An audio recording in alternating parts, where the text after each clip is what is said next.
Greetings, I'm Tim, welcome to our channel, and thanks for logging on. Today, we begin our exploration of the FP Journe catalog with the FP Journe Octa Quantième Perpétuel. Seen here at 40mm in platinum, the timepiece is also available in 42.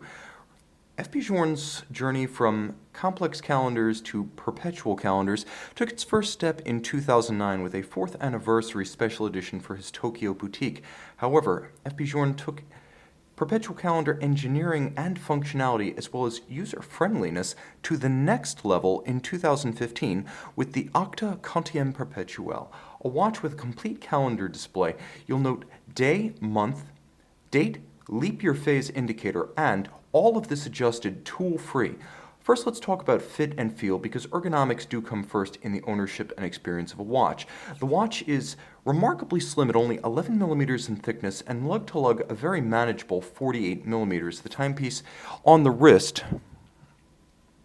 easy to wear on my 16cm circumference forearm, nicely tucked at the periphery of its lugs. It does wrap itself around the wrist effectively, such that you could wear this watch in 40mm on a wrist as small as 14cm in circumference. Moving a little bit closer to the timepiece and improving our focus for detail, you're going to note that the watch has a nuanced but elegant caseband. FP Journe prefers to build watches with a slim profile that sit easily underneath the cuff, and you can see that the dominant lines of the case are established by the overhang of the caseback as well as the domed and lipped bezel beyond the mid-case. The lugs feature a complex compound curvature as well as a rapid 90-degree downswept profile around the wrist.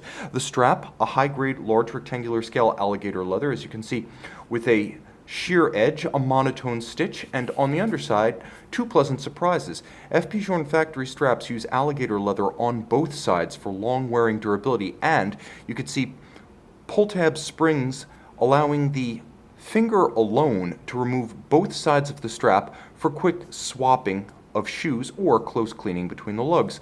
A platinum watch with a custom platinum buckle. FP Journe matches buckle material to case material, and you will note that the bridge of the buckle is suspended over the two stanchions so that it lies flat against the strap rather than stacking up. Again, thin watchmaking even in detail. Moving back to the dial, the display is nicely balanced.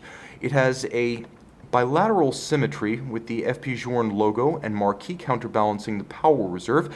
You have the day, the month, the leap year, coaxial with the hours and minutes at center. We'll afford ourselves just a bit more light, get somewhat closer, and you can see apertures easing the transition from the center dial down to the discs themselves. You'll note outboard stylized Arabic numerals and a railroad track minutes track. The numerals themselves shrinking and expanding as the center dial bezel permits. Screws, as always, used to fix the features of an FP Journe dial, one of the signatures of the manufacturer, and we will wind the watch so you can see another signature, the power reserve scale.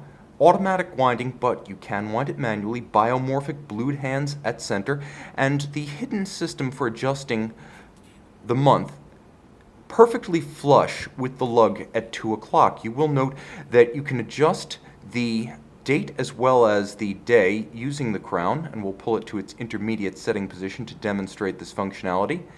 And by turning it in different directions, you can alternately cycle the date as well as the day.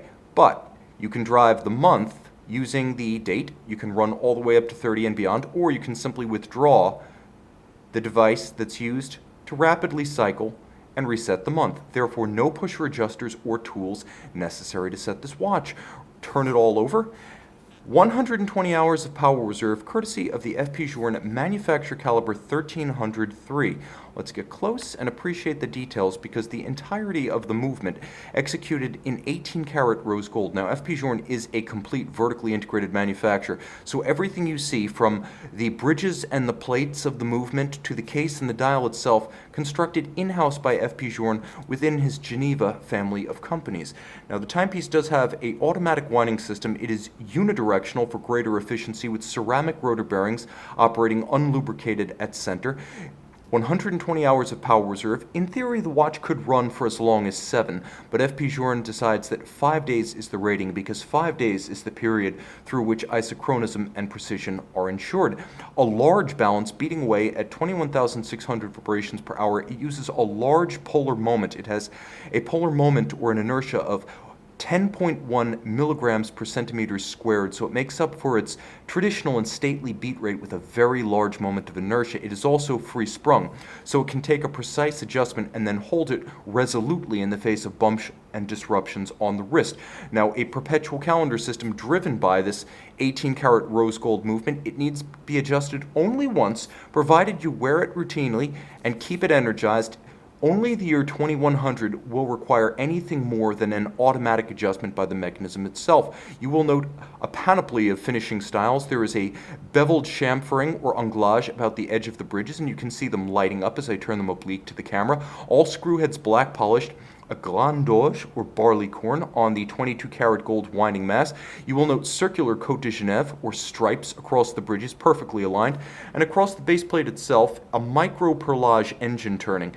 The timepiece also finished beautifully in detail, for example, a brushed or grained finish atop the regulator assembly of the balance. The timepiece entirely hand finished inside and out, one of the most comprehensive and user-friendly high complications you'll find. This is the FP Journe Octa Quantième Perpétuel.